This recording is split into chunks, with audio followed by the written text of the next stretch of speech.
Al'ummar Kekebe da ke jihar Kaduna sun zargi jirgin saman soja mai kira helicopter NAF 599 da rusa musu gidaje haɗi da tada musu rufin gidajensu.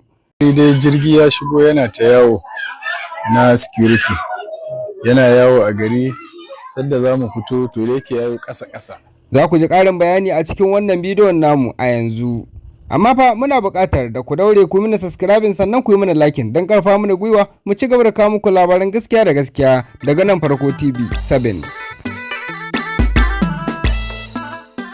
Al'ummar Kekebe sun koka akan irin yadda jirgin helicopter ya musu banna na mallakar sojojin ƙasar Najeriya.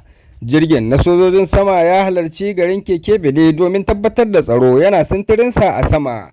Sai dai jirgin ya yi ƙasa-ƙasa domin tabbatar da abin da yake zargi a wannan garin ko kuma a wannan anguwar ta Kekebe.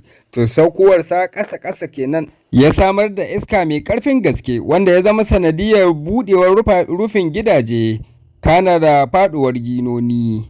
Al'ummar dai na Kekebe sun koka matuƙa akan wannan al'amarin inda suka ce ta ɓangaren iyalinsu ma wasu sun samu taɓon lafiyarsu kuma sun yi hasarar dukiyoyi. Muna cikin wani hali, ya kamata a ce a duba mana wannan bannan da wannan abin ya mana tsakani har ga Allah.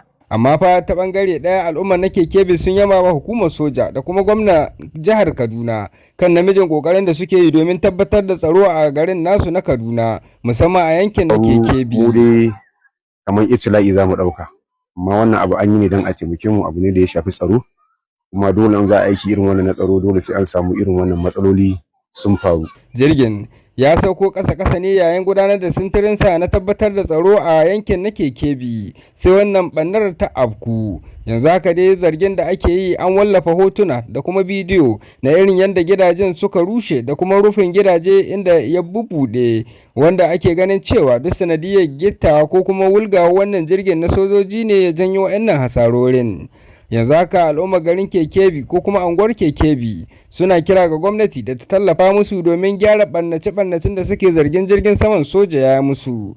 Duk da yake sun yaba da irin namijin aikin na sojojin da kuma gwamnatin jihar Kaduna kan irin yadda take biyar diddigin matsalolin tsaro domin ta kawo ƙarshen su. Da kuma wanda muka zo ƙarshen wannan rahoton namu na yanzu, amma fa muna neman alfarma da a yi mana subscribing a yi mana liking domin ƙarfa mana gwiwa mu ci gaba da kawo muku labarai na gaskiya da gaskiya daga nan Farko TV 7.